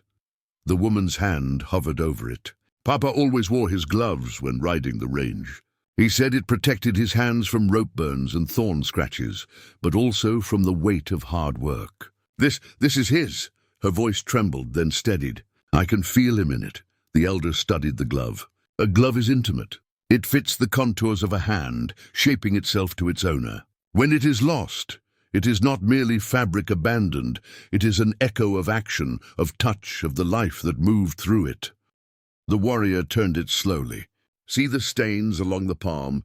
These are not ordinary wear. They are from resistance. He struggled, fought, tried to protect himself, or perhaps someone else. This glove was in the midst of violence, yet it endured. The ex shifted in his chair, unease creeping across his features. It's just leather. Could have been anyone's. The sheriff's gaze bore into him. No, look closely. The wear pattern, the size, the way the fingers have molded, all match Jacob Halloway's hand. And the stains align with injuries we know he suffered. It was lost at the scene you thought was hidden. The glove tells a story you cannot deny. The woman picked up the glove carefully. I remember him putting these on for long rides. He'd tell me, these gloves carry me over the hard trails and back home to you. I never thought I'd see them again, let alone like this, marked with his last struggle. The elder spoke softly but with gravity. Objects such as this hold memory in their fibers. Blood and earth do not merely stain, they preserve the moment. This glove carries the weight of a night meant to erase him, meant to silence the hand that protected a family. Yet it remains, the warrior's tone sharpened, and it is witness. Anyone who studies this glove can see the effort, the resistance, the struggle to survive. It is proof against those who claim otherwise. The hand that wore this was struck down, but its story persists. The ex's jaw clenched. So a piece of leather tells your story now? The sheriff's reply was unwavering. Not a story. Evidence every artifact gathered tells a truth you cannot deny. Each piece corroborates the others. The diary, the watch, the saddlebag, now this glove. They speak collectively louder than lies. The woman held the glove to her chest. It is as if he reached out to me even in that moment. Even lost, even struggling, this glove reminds me he fought for us, for our life. And now, even in silence, it fights for justice. The elder nodded. This is the lesson of artifacts.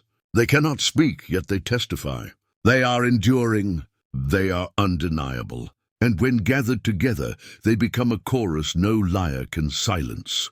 The warrior placed the glove alongside the other items. It is small, fragile, worn, yet its significance is immense. The hand that bore it, the struggle it endured, the blood it absorbed, all of these speak to what happened, and all point to the truth. The sheriff leaned forward, resting a hand near the glove. This piece will be presented. A jury will see its shape, its stains, its wear, and they will understand that history is not written by those who try to hide it, but by the artifacts that survive their attempts, the woman whispered, eyes fixed on the worn leather. You thought you could erase him. You thought the struggle, the fight, the love would vanish. But even a torn, blood-stained glove remembers. And so do I. The glove lay on the table, ordinary at first glance, yet extraordinary in what it carried. The last imprint of a man's hand, the memory of a fight for life and love, and the undeniable testament that truth survives, even in leather and blood. The sheriff placed the locket carefully on the table, the faint weight of it pressing into the cloth beneath. Its once polished gold was dulled by time and heat, edges nicked, the tiny clasp snapped. Inside, the photograph was faded, corners curled, but the image of a man, a woman, and a young girl remained unmistakable, a frozen memory of a family before the storm of fire and betrayal. The woman's breath caught, and tears welled in her eyes.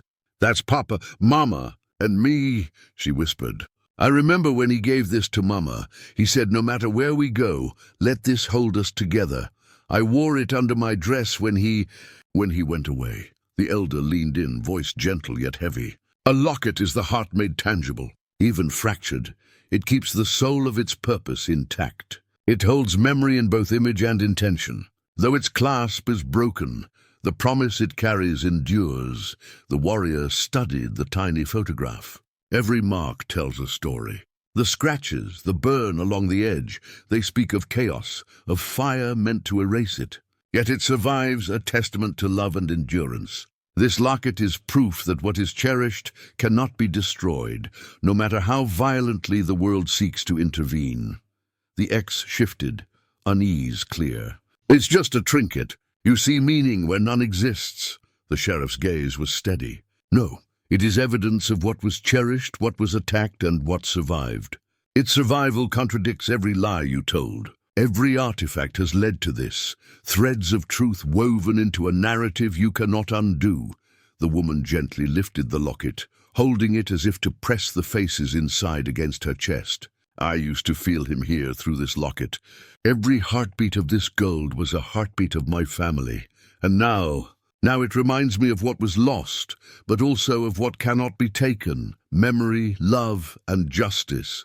The elder spoke softly, as though reciting a prayer. "A fractured locket is still whole in meaning. It carries the essence of what it held, even when the frame is broken. And it carries a message to those who wronged the innocent. You cannot erase what endures in memory." The warrior's tone was unwavering. "The locket connects everything. The diary, the watch, the saddlebag, the glove, they all lead to this. It encapsulates the heart of the family, the life they led, and the truth of what you sought to destroy. Your deception ends here." The X's hands trembled, a rare crack in his defiance. You can't prove," the sheriff interrupted, voice firm and final. "Every artifact proves it. Every piece tells the story. And this locket, this holds the proof of what you tried to erase, bound forever in gold and memory." The woman's eyes shone with both grief and strength. "This locket survived because love survives.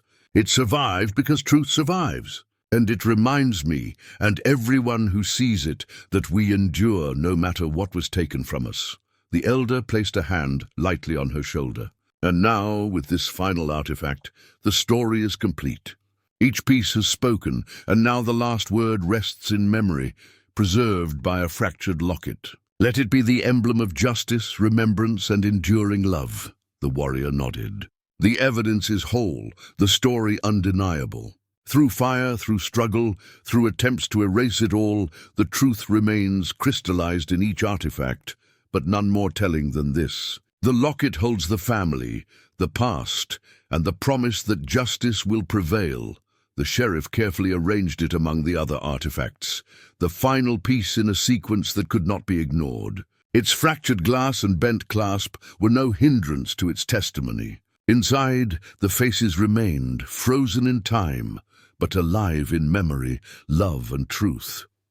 The woman breathed deeply, holding the locket close.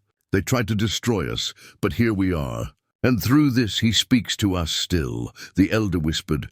The story ends not with loss, but with remembrance. And with this locket, we carry forward everything they fought to protect. The fractured locket lay upon the table, small and delicate, yet commanding in its message. Love endures. Truth cannot be hidden, and memory survives even the most determined efforts to erase it.